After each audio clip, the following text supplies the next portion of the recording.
to 2014, you realize the doctrine is different as in the hereafter doctrine and the doctrine that we got during the moon cycle. Sure. It's still the same doctrine, but one is lesser and one is higher. Meaning that when Pop was breaking down the lesser mysteries, he gave it to you from the religious point of view of how the spell was cast upon you. So he had to create another formula with the spell, with Wu-nuwaup, to break the spell, to get you, say, let me just start asking questions. Let me question the belief system. Okay. You're saying, so I can learn facts. And once he got you in that type of mode, then he said, okay, it's now time for me to give you what I came to give you, which is the knowledge that we get in the books called Pt.2, the master secrets and the actual facts. All right. You know what I'm saying? So now we're out of the moon cycle and we're in the sun cycle.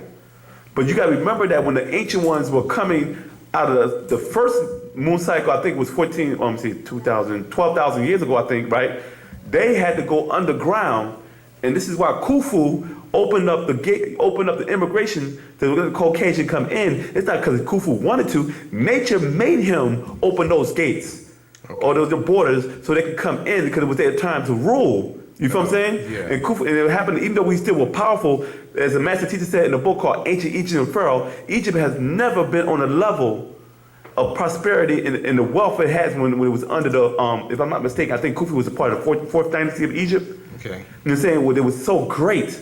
It never reached that status. Even when Ramesses II was in charge, even though he was doing massive building, it still wasn't of that greatness when Khufu was in charge. And then when they opened the immigration gates, different beings started invading Egypt because it was time to go into a moon cycle, and nature has to keep the balancement. You know what I'm saying? So these masters became rabbis, imams, ministers over time in the moon cycle. And what happened is that now that the cycles was coming back full circle of every 24,000 to 25,000 years, nature chose someone, right, to bring you out of it. Would it have been easier for nature to say, okay, we're going to send him 2000 when we got to get off the planet in 2030. So he was being prepped for us. Okay. Before that time, so when we come in, we'll make a smooth transaction from out of the moon cycle into the sun cycle. All right. And this is the only reason why he came earlier, because he had to prepare us. But you got to remember, in one of the updates, the master teacher said we came in 4 stages. With that 4 stages or 4 different,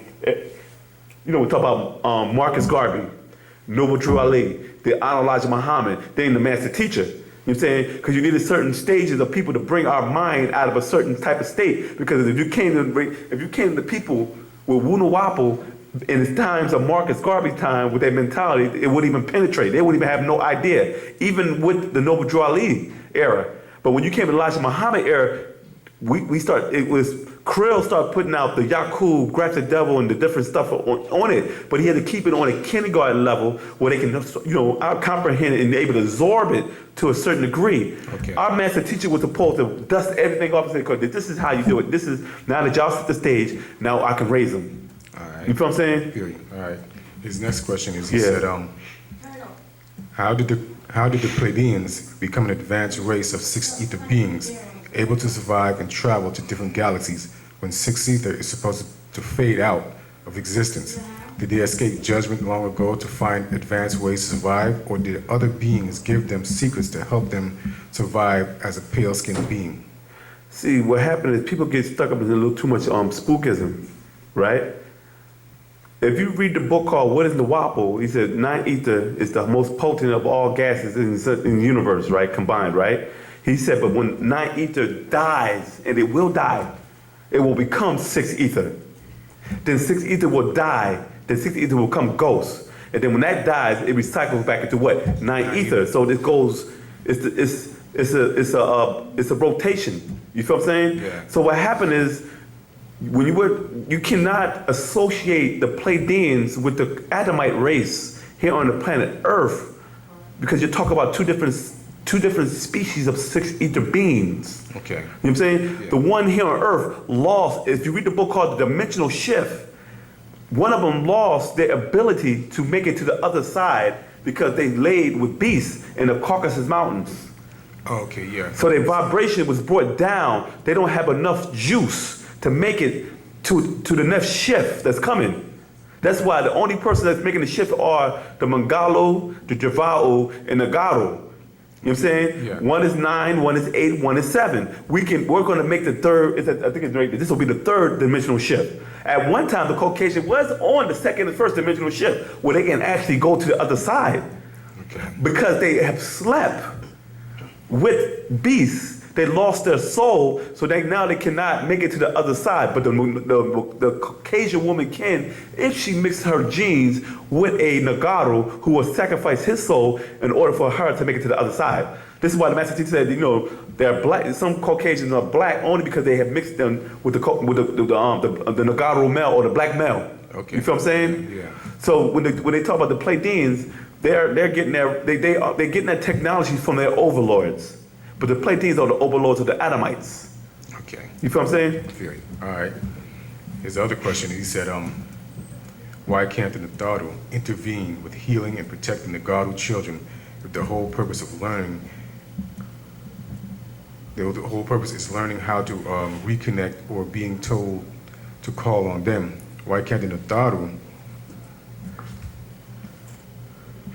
intervene when the master has been known to heal and protect certain spiritual biological loved ones? P.S. I am not talking about doing what I want to do or running around having sex with a bunch of people or getting sick or eating fast foods or bad foods and getting sick and expecting them to fix that. I'm talking about things happening beyond our control and we need real help. Why can't they intervene and assist?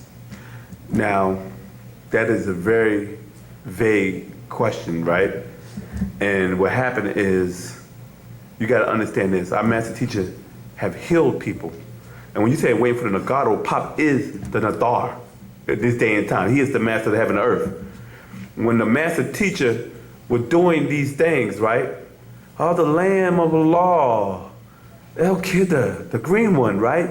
People was real spaced out back then. And Pop will perform these miracles that you wanted because people were actually sick.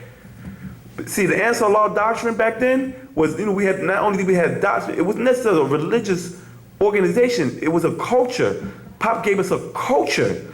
A lot of us did not want to follow the culture. You was happy with the Islam part of it, but when you start following the Nubian doctrine, because it was called Nubian Islamic Hebrews. Yeah. Now, I don't care what anybody say, the Nubian doctrine didn't stop. We still follow those rules and regulations. They were not laws, it was the rules and regulation of the community.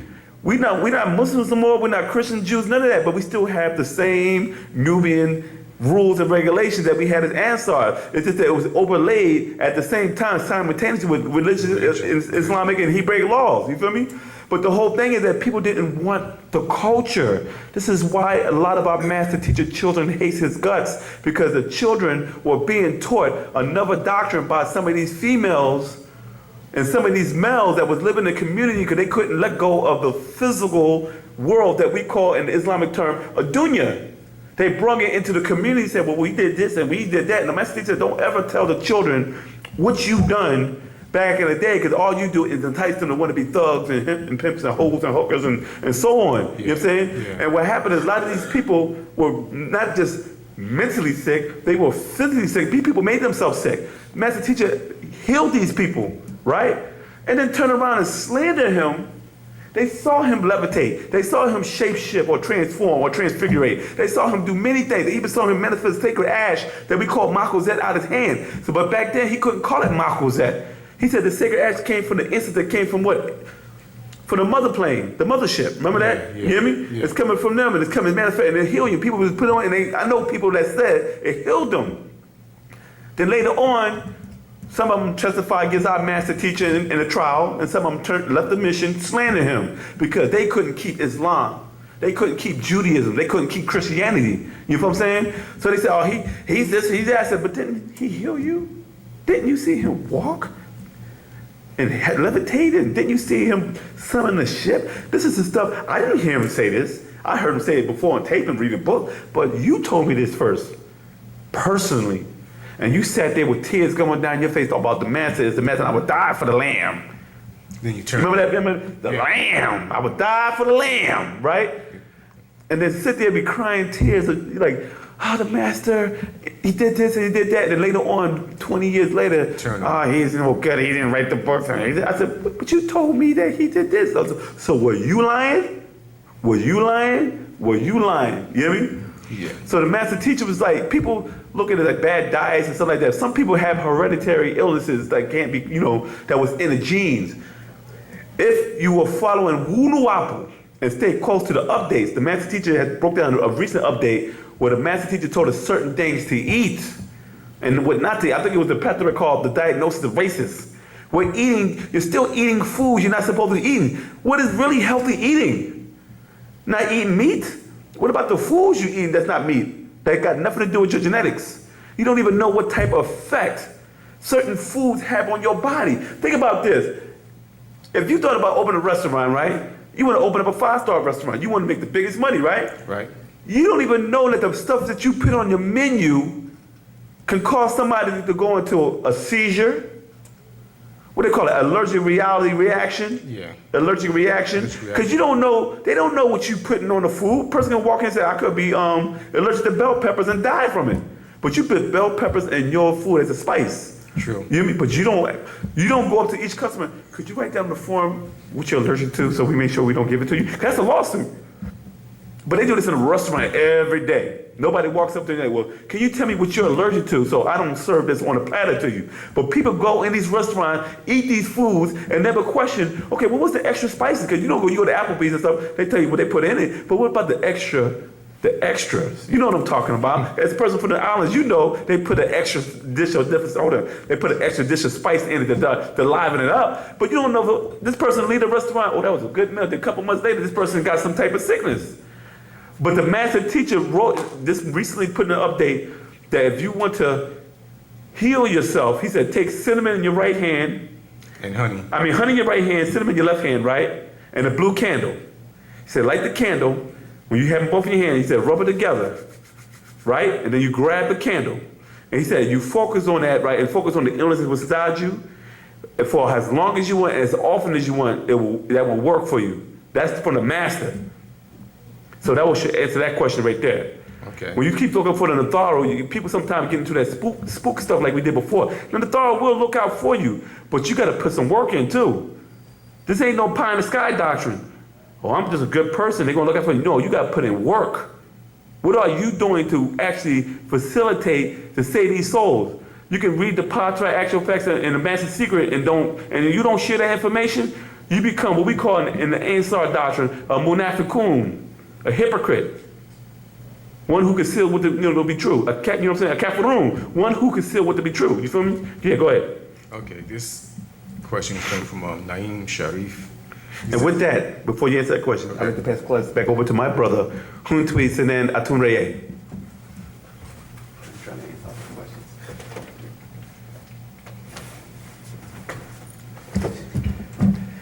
Hattab. Go ahead, your question, brother. Naeem Sharif asks, he says, Hattab Yassar, the master teacher Panababi Anun said on one of the updates that the most honorable Elijah Muhammad is alive and well with his family on the mothership. Since Baba's teaches that the messenger was an extraterrestrial grade called Krill, is Elijah on the mothership in human form or extraterrestrial form? I don't know the answer to that question. Okay. He did explain, as well as it's actually in the Holy Tablets, that the Honorable Elijah Muhammad was Krill. And he did explain that he is alive and well, right? And but as far as what form he's in, I don't know. I can't answer that. Yeah, I never remember him saying before. I don't remember. Either. All right, this question is coming from J. Elaine 9. He says, Hattab Usara, I am Tararet Ankuni. May I ask what your diet consists of and what foods help to cleanse the melanin? Well, as far as cleansing the melanin, one thing the master teacher explained is that you should take vitamin B. But you also have to do what I mentioned earlier, which is called inclination. There's a reason why the master teacher hasn't prescribed a specific diet is because of the mixture of different genetics that we have. Right? As the brother mentioned, you have people who have allergies to certain things. So the master teacher cannot prescribe a specific diet for you that will be the same for me because I have a different genetics. I have different allergies. I have different deficiencies than you do. So certain diets would have to be on an individual basis to say, okay, you need this. You need to eat that. You don't need to eat this. You follow? But you as an individual know yourself. This is one thing that the master explained. He said that each individual should know thyself, right? You know that after that pint of Haagen-Dazs, you get the bubble guts. So you know that there's very likely that there's a lactose intolerance. So you shouldn't eat Haagen-Dazs. You follow? You know that people know that, hey, if I eat shrimp, I break out in hives. Don't eat shrimp. You follow? Common sense. You follow? So there's things that you have to study about your body. He said that human beings are the only animals on the planet that really don't know their bodies. You follow? We don't know we have to learn our own anatomy. We have to learn what it is, what's good for us and what isn't. Okay. Now, there's certain suggestions that he made, of course, in taking water, in taking lots of water. He suggested that what he explained is that the Natharu have a vegetarian diet. You follow? He said that the Natharu don't consume animals or food with parents. You follow? So, but again, each individual, he said that a lot of people have been acclimated to consuming meat. Okay. You follow? Yeah. So some people can't just go cold turkey and stop eating meat. You follow? But understanding the processes, because a lot of the foods that we eat here in America, whether it's organic, whether it's from the farmer's market or Whole Foods or Kroger or Walmart, many of it is tainted. So one of the suggestions that he made is to actually eat less, because a lot of the food is tainted. You follow? Because we're not in a position where we can grow our own foods. You follow? Which is best, because you know what's in it Yeah. when you grow it. You follow? Wow. You have these genetically modified organisms that we consume that's on the market.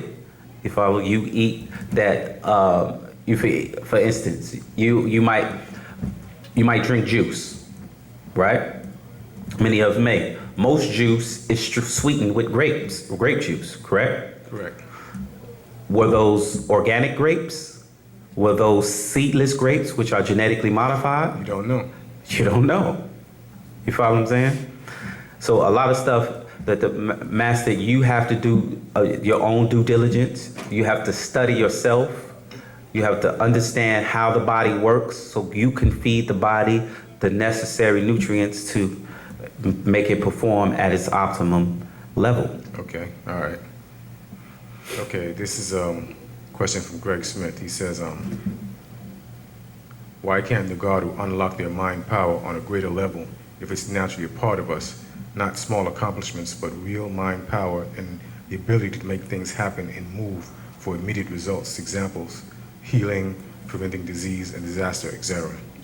This is one thing, because that question actually ties into this one. I'm going to read something. This is from Diagnosis of the Races, right? The master teacher explained, children of Wu-nuwaup, know yourselves inside out and outside in. Children of Wu-nuwaup, know what you put on yourself and what you put inside yourself. This is starting from verse 55. I'm at 57 now. And jewels of my eyes, Nuwaupians, know how the environment affects you. Be you Negroid or mixed or Caucasoid and mixed. Where on this planet did nature grow you? What else grows there? Were you grown as a being, an animal? Now, of course, many people have been misplaced, removed from their natural place of birth, by choice or by force. Yet, there are not where nature grew them. Like all other animals on earth, They may move from place to place, yet will always eat what nature aligned for them the original originally grew. The same for all races of people. Each race was grown on their own part of the planet and migrated to a part best for their health, be it weather or changes in nature. That was nature's way of saying move to this or that place, as in the leper moved to the caves and hillside in the cold to cool environment best suited for their disease of leprosy, and others they received as a curse or by nature. So this is also tying back to the previous question. One of the things the master teacher explained is that we as beings who are Africans in America should eat food from Africa, right?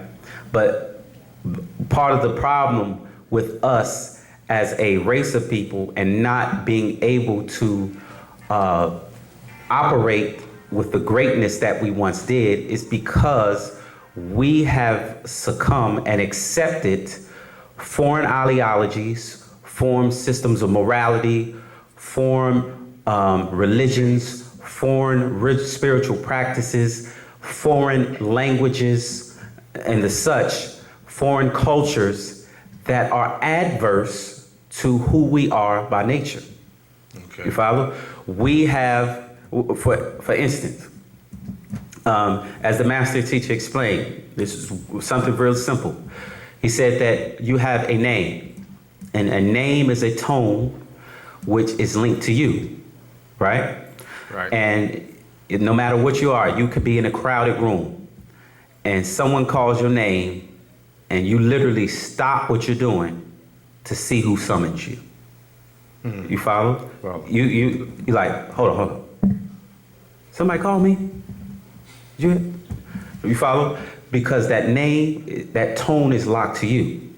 But he explained that that tone is also locked to every being that has that same tone, dead or alive. Wow.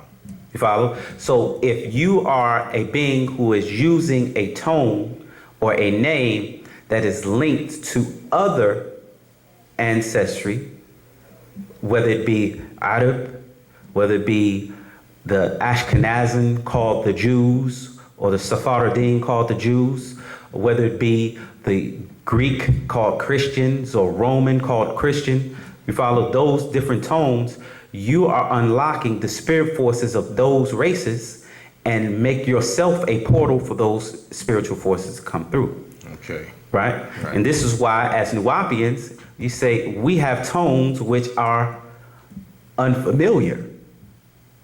You follow? Follow.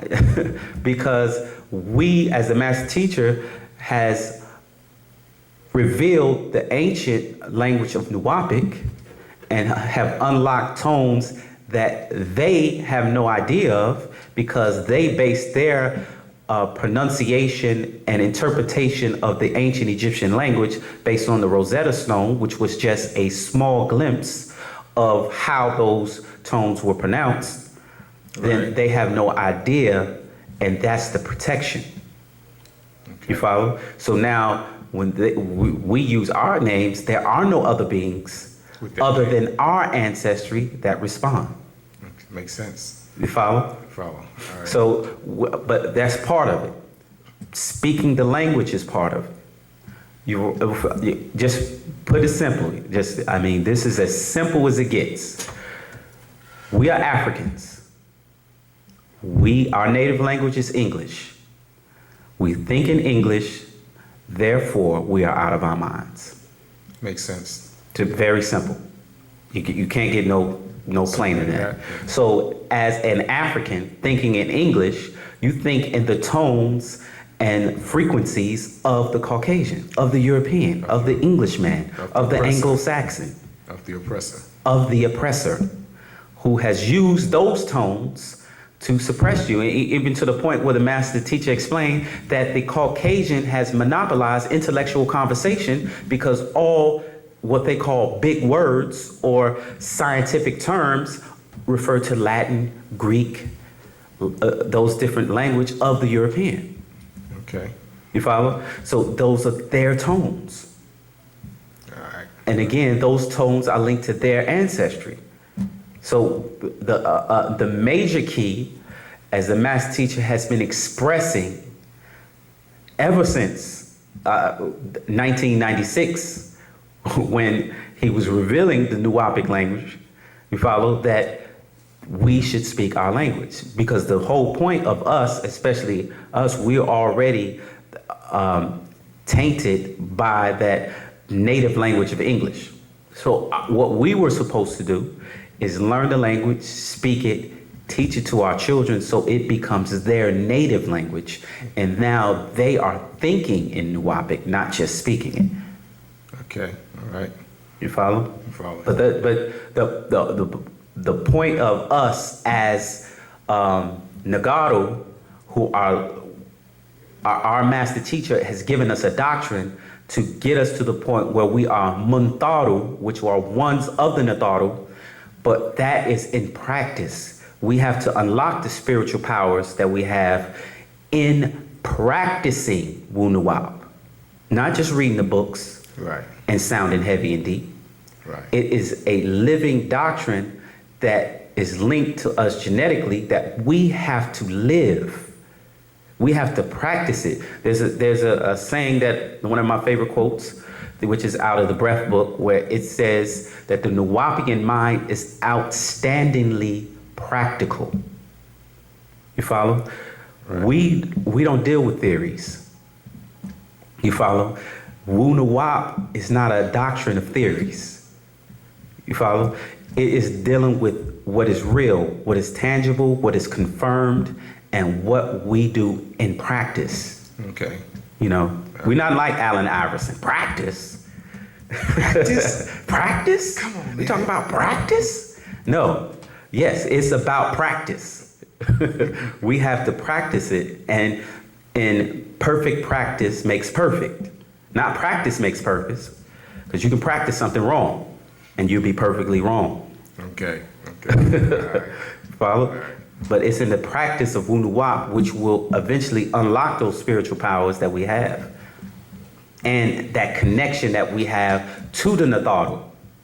Because the Natharu don't respond to us because really they can't see us. We're on the wrong frequency. We're on the wrong frequency. We're on the wrong vibration. You follow? We are in the image and after the likeness of the Caucasian in many aspects. So we have to reverse it so that we are able to be recognized And seen. and seen and heard and felt. Okay. All right. Okay. His next question is, he says, can you break down the difference between the universe, the triverse, the multiverse, and so on? Do they have the same planets as the universe, and how do they relate to different planes? All right. The best way I can answer that is actually from the Patarak, all expanded. And I'll start with verse 39. I'll start with verse 37, actually. So, Pat, all, is a tone linked to time and energy, the birth and death, in order to renew energies and powers for producing new and young universes or children, you, who is the supreme being, nature unlimited in every way, as a part of all, as the all is I am. As omniverse, you are all space without need of movement or growth. As multiverses, multiverses which come out of omniverse. As multiverses, you are all things with movement and growth. As triverses, which come out of multiverses, you are reaction with each other and become places. As dual verses, which come out of triverses, you are separated into opposites and become opposing places. And as universes, which come out of dual verses, you are a point in space, time, and material. And as such, are in fact all time during your existence of countless supreme beings of nature, once in tune with your tone. And again, the master teacher links it back to the tone, which is revealed through our ancient language of Nuwaupic, which is, again, cannot be stressed enough. Okay, this question is from someone named B. Lewis. They say, hey, hi. A sister asked a couple of questions in the September 5th class about AEO, and I was wondering, how do I join? I tried going to Wu-nuwaup.com website, but I'm being redirected to some kind of spam site. If you're redirected on the Wu-nuwaup.com, if you're trying to enter the site via a direct link of typing in the web address and you're redirected, there may be something, a misspelling of the actual website. To get to the Wu-nuwaup.com, you actually enter WU-NUWAUP.com. You enter that should take you directly to the homepage for Wu-nuwaup.com. As far as the ancient Egyptian order, you would go to the actual ancient Egyptian order website, which is ancient, ANCIENT, Egyptian with an I, EGIPTIAN, order, ORDER.com. We're going to post it up online. Right. And you can go to those sites, and that will give you all the information you need to actually join the ancient Egyptian order, and you just go from there. All right? Any other questions? Last question.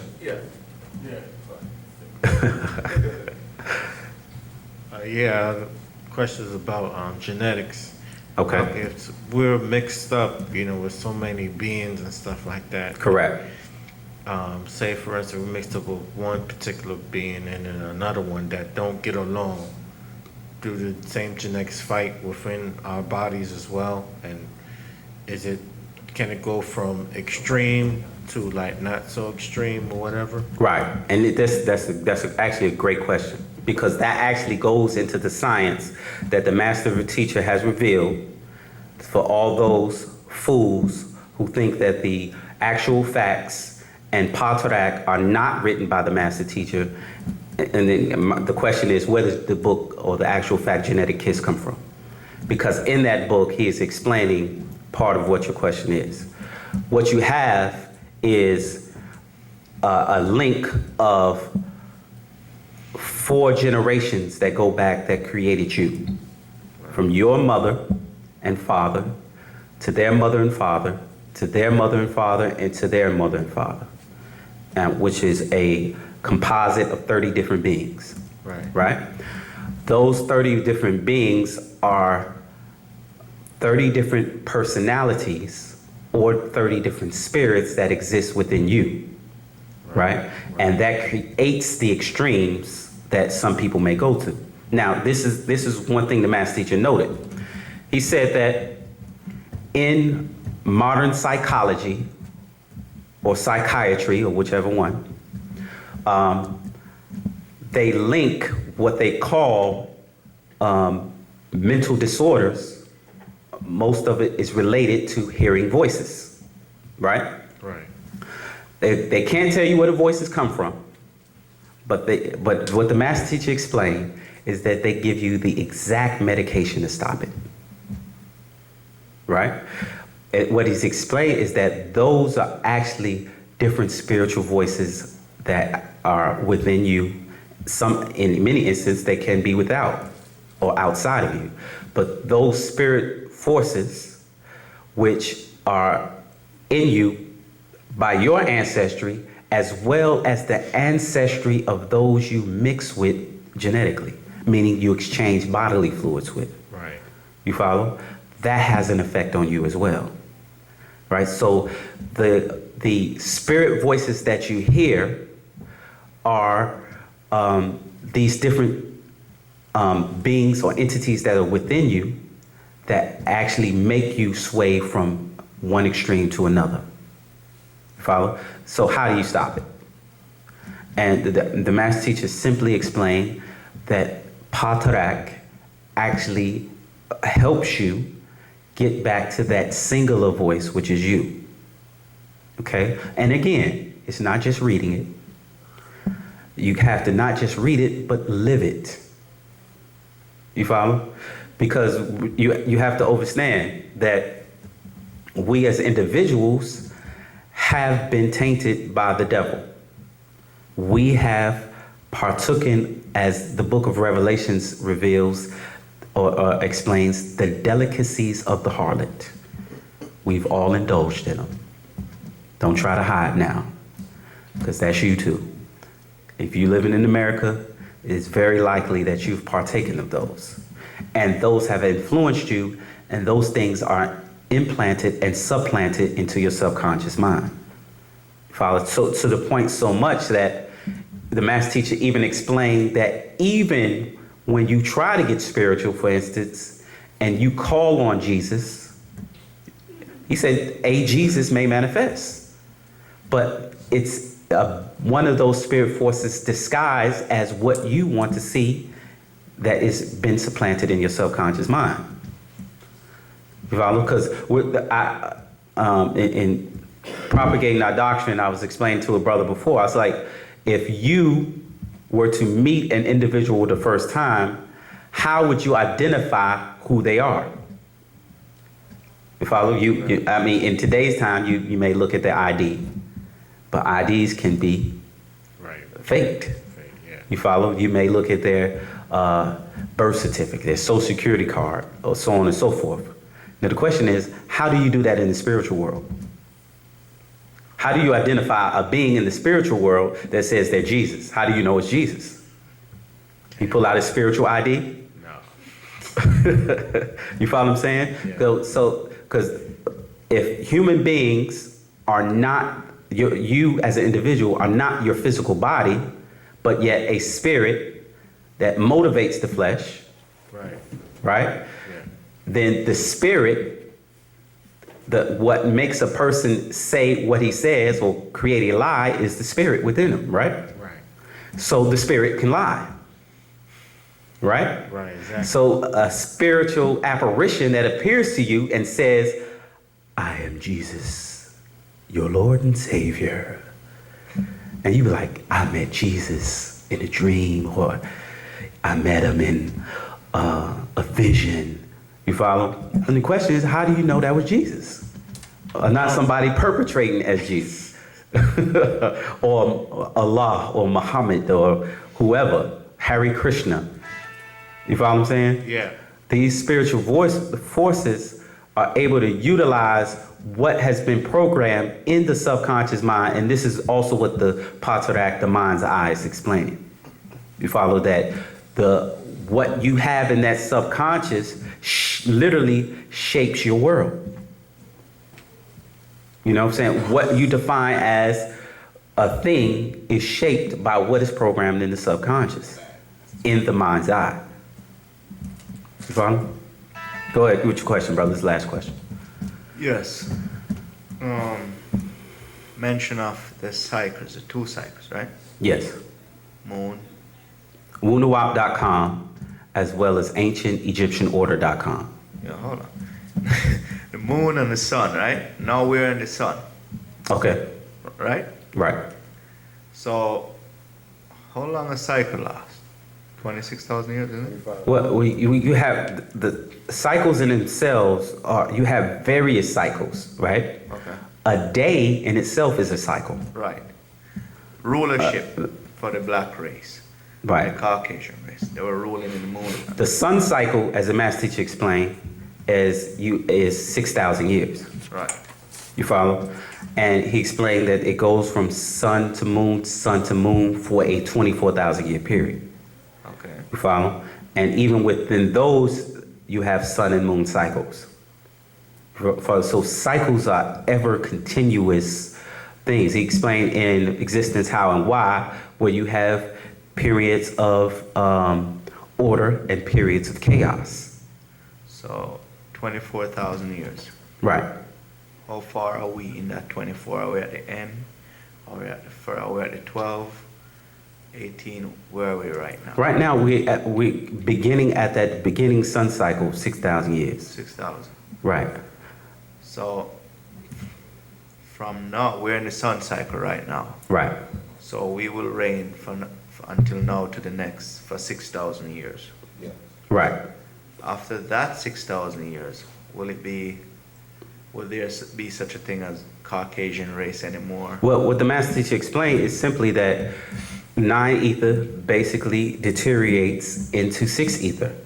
Those are cycles of nature that happen whether there's a planet here or not. You follow the stars, the galaxies, the universe all go through these cycles. Right. You follow? So as far as there being a Caucasian, I can't say. But what there will be is a period of chaos, as the master teacher explained, or a period of going from order into chaos, going from summer into winter, going from night into day into night, so on and so forth. Those are cycles of nature that happen constantly by nature, by natural nature. Okay, so, because the reason I asked, I was looking on the internet, they said that by the year 2050, the Caucasian race will be not gone 100%, but Right. Well, see, this is one of the things that Master Teacher revealed when he said that in the year 2000 was the end of the devil's rule. Now, what he explained that when you look at a Caucasian, by scientific definition, a Caucasian is blonde-haired, blue-eyed. And if you really look throughout the world, you don't see many blonde-haired, blue-eyed people, especially those of influence. Right? Unless you go to some Scandinavian country where they were near the Caucasus Mountains where they bred. You follow what I'm saying? So one of the things that is actually, if you go to Wu-nuwaup.com and you look at some of the Alphamation classes, there are things that are inserted in the updates where there's an excerpt of someone explaining the birth rate in European countries. Now, in order for a family or a culture to sustain itself, each family has to produce at least 2.1 children. You follow? So that means if a man and a woman come together, in order to sustain the population growth, they have to produce at least 2 children. Otherwise, if they produce just 1 child, once those 2 parents die, you have 1 child left. That's diminishing the population, right? So the birth rate in this in the update explains how the birth rate in many of the European countries is below 1.8.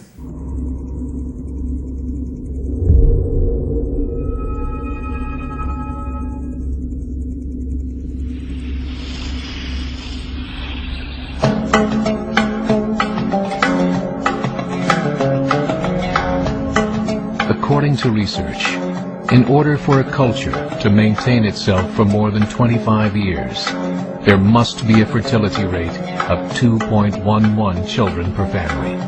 With anything less, the culture will decline. Historically, no culture has ever reversed a 1.9 fertility rate. A rate of 1.3, impossible to reverse, because it would take 80 to 100 years to correct itself. And there is no economic model that can sustain a culture during that time. In other words, if 2 sets of parents each have 1 child, there are half as many children as parents. If those children have 1 child, then there are 1/4 as many grandchildren as grandparents. If only 1 million babies are born in 2006, it's hard to have 2 million adults enter the workforce in 2026. As the population shrinks, so does the culture. As of 2007, the fertility rate in France was 1.8, England 1.6, Greece 1.3, Germany 1.3, Italy 1.2, Spain 1.1. Across the entire European Union of 31 countries, the fertility is a mere 1.38. Historical research tells us these numbers are impossible to reverse. In a matter of years, Europe as we know it will cease to exist. So, and as the video explains, is that that's almost impossible for that culture to recuperate and sustain itself with a birth rate that low. So it went to naming the birth rates of different European countries, you follow? And the birth rate was so low that it is evident that the European is dying off by natural nature. This has nothing to do with racism. This had nothing to do with Wu-nuwaupians doing it. This is natural nature happening, where the Caucasian is dying off. But what the Caucasian understands is that they need to mix with us in order to sustain themselves. You follow? They have to mix in to regenerate their fresh blood. You follow what I'm saying? So this is an actual fact that has nothing to do with, this is not something Dr. York created. This is natural nature. This goes into the sciences of cycles of time and natural nature. Yeah, just like I noticed today, like, it's like they want to say mixed people are not black, they're not this. I mean, once you have black in you, you're black. That's how I see it. Right. Well, actually, you know, you have many different, you have the 3 primary races of what they term as Negroid, Caucasoid, and Mongoloid. And from there you have really different sub-races. Those different mixtures are, those different mixtures are really different sub-races. But the point of the matter, as the master teacher explained, he said that that these Caucasians are really at the end of their genetic strain. This is what their scientists Right, they are saying this, they're scientists. Their genetics are, by nature, they are recessive beings. They have weak genes. That is what produces the Caucasian race. This is actual fact, it's not racism. No, this is not racism by their definition. This is racism in terms of the study of race. You follow? Where they are actually dying off. You follow? That's actual fact. So this is why the master teacher has been saying, just get out of their way. Yeah. You follow? Just come out of her, my people, as the Bible says.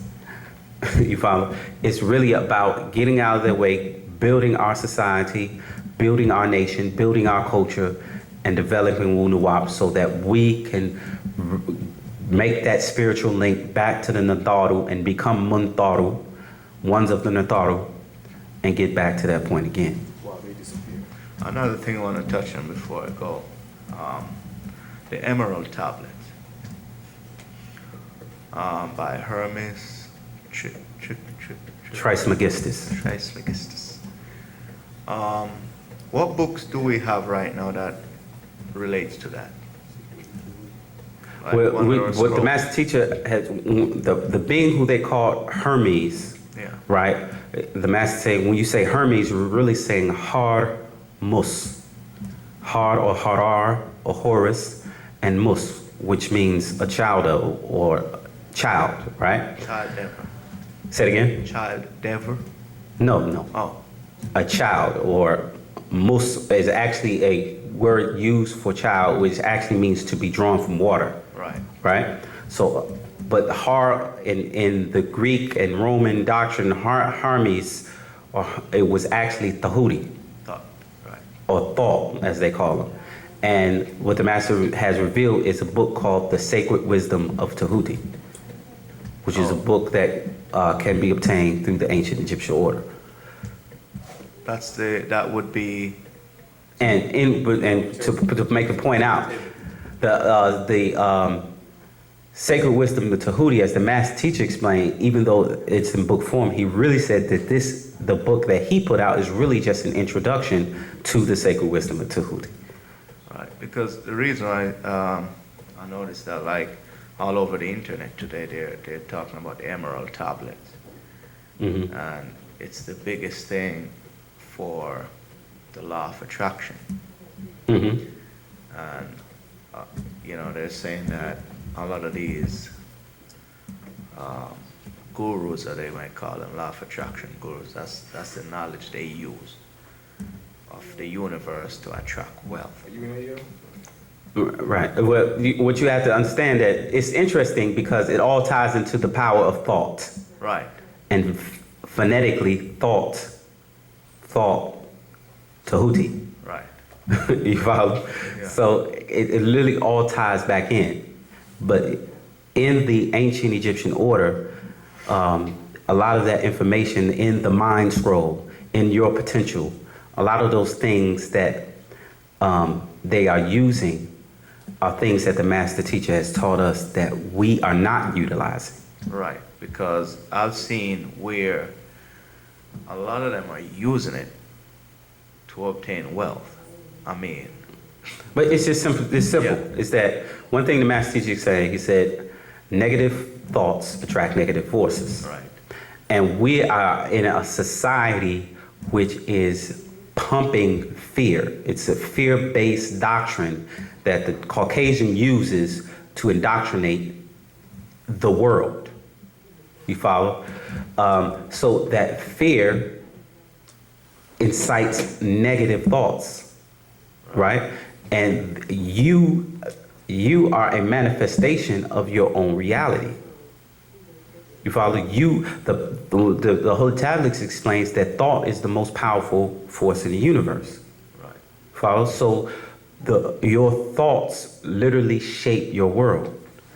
So if they can control your thinking, if they can control the thoughts that go into your brain, they can control the actions that you produce. This is why our doctrine is so important. Follow? And with that, I'd like to end the class. I'd like to thank everybody for coming out. Every Friday here, Paparar, 7:30, question and answer class. Go to Wu-nuwaup.com, Nuwaupic.com, as well as the Wu-nuwaup Studies YouTube channel to get more information from the master teacher, Panabab Yanun, also known as Dr. Malachi Kobinas of Doc York. Tawad, Wadau. Yeah.